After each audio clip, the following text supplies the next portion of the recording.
সবাইকে আসসালামু আলাইকুম। Welcome to my channel Mohammad বাঁধন। বন্ধুরা, আশা করি সবাই ভালো আছেন। আজকে আপনাদের সামনে তুলে ধরব ইতালীয় স্থাপত্য রীতিতে তৈরি এক রাজপ্রাসাদের ইতিহাস। তো থাকুন আমার সঙ্গেই। রংপুর শহর থেকে দক্ষিণ পূর্বে অবস্থিত এই রাজপ্রাসাদটির নাম তাজহাট জমিদার বাড়ি। রংপুর শহর থেকে 6 কিলোমিটার অদূরে অবস্থিত এই রাজপ্রাসাদটি ইতালীয় স্থাপত্য রীতিতে তৈরি এবং শৈলশিল্পের নিদর্শন আজও রয়ে গেছে এই রাজপ্রাসাদে। এই যে দেখছেন, এটাই রাজপ্রাসাদের প্রধান ফটক। এই ফটক দিয়ে প্রবেশ করে প্রথমেই আপনি পাবেন একটি টিকিট কাউন্টার। ঠিক এখান থেকে আপনারা টিকিট সংগ্রহ করবেন। টিকিটের মূল্য 30 টাকা। আমার টিকিট সংগ্রহ করা শেষ, এখন ভিতরে প্রবেশ করব।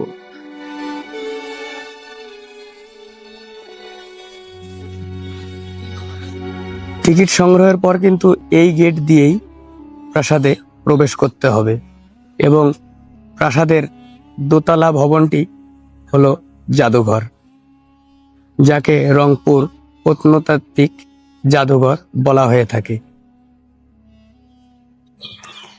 এই তাজহাট জমিদার বাড়ির রাজপ্রাসাদটি 20 শতাব্দীর দিকে 1907 থেকে 1917 সালের মধ্যে মহারাজা কুমার গোপাল লাল রায় নির্মিত করেন।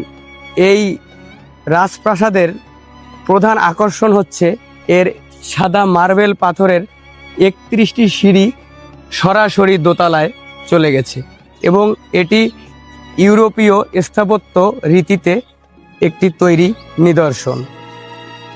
2005 সালে এই ভবনের দ্বিতীয় তলায় জাদুঘর স্থানান্তরিত করা হয় এবং এই জাদুঘরে 10ম এবং 11 শতাব্দীর টেরাকোটা শিল্পের সংস্কৃতি নিদর্শন, রামায়ণ ও মহাভারতের বিভিন্ন পাণ্ডুলিপি এবং আরবি বিভিন্ন পাণ্ডুলিপি এই জাদুঘরে আছে।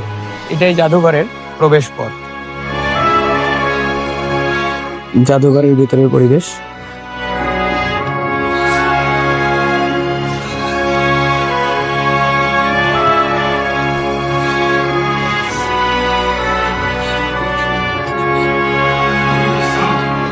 কোষ্ঠী পাথরের মূর্তি এগুলো।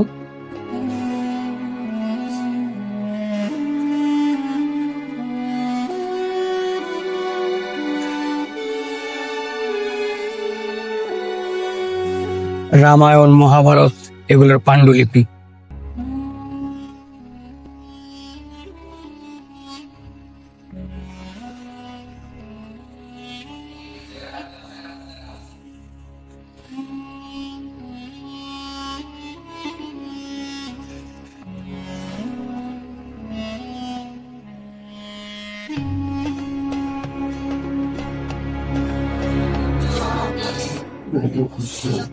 এগুলো সবগুলোই কোষ্ঠী পাথরের মূর্তি। এগুলো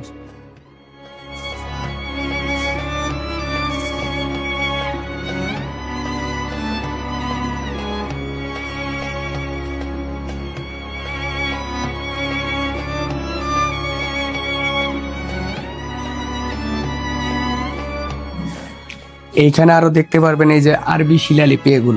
এগুলো সব আরবি শিলালিপি। আবার এই যে এখানে এগুলো হাতির দাঁত, এগুলো হচ্ছে হাতির দাঁত। এ পোড়ামাটির বিভিন্ন মূর্তি। তারপরে এই যে এখানেও এগুলো কিন্তু সব পোড়ামাটির মূর্তি। এগুলো সবগুলোই এই যে এগুলো পাবেন আপনি, যেগুলো সব হচ্ছে আরবি শিলালিপি। এগুলো সব আরবি শিলালিপি, ঠিক আছে? এগুলো সব ইসলাম ধর্মের আরবি ফার্সি শিলালিপি। এখানেও আছে, এই যে এখানে দেখেন, এই যে এগুলো সব আরবি ফার্সি শিলালিপি। আর ওই সাইডে ওগুলো পোড়ামাটির মস্তক, বিভিন্ন মূর্তি। এগুলো এই মিলে পুরোটাই রংপুর জাদুঘর। এটাই। রাজপ্রাসাদের সামনে 4টি বিশাল পুকুর রয়েছে এবং প্রচুর পরিমাণে গাছপালা, পর্যটন কেন্দ্র, পর্যটকরা এখানে প্রতিনিয়ত আসে। জমিদার বাড়ি দেখা শেষে আপনাকে এই পথ দিয়েই বের হয়ে যেতে হবে।